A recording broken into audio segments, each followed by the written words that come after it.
Hi, I'm Pastor Harley Wheeler with the Broadway United Methodist Church. Wanted to share today from Mark chapter 2, and where it says that in verse 7, after Jesus has healed a man, but also said, well, he hasn't healed man yet. He said, man, your sins are forgiven.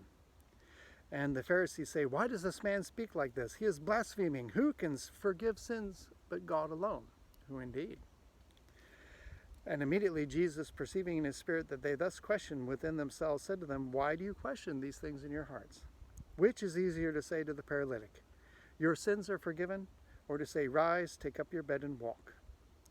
But that you may know that the Son of Man has authority on earth to forgive sins, he said to the paralytic, I say to you, rise, pick up your bed and go home.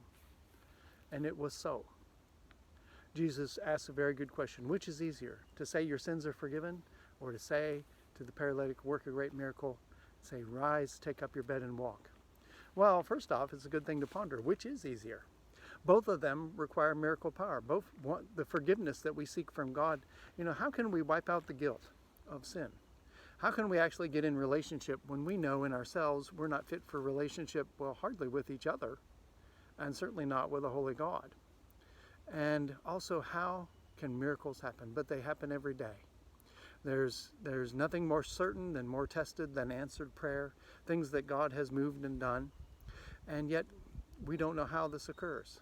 Well, Jesus is saying he's active in all these things. He hears and answers prayer, but he's also come so that we would know his forgiveness, and it is real.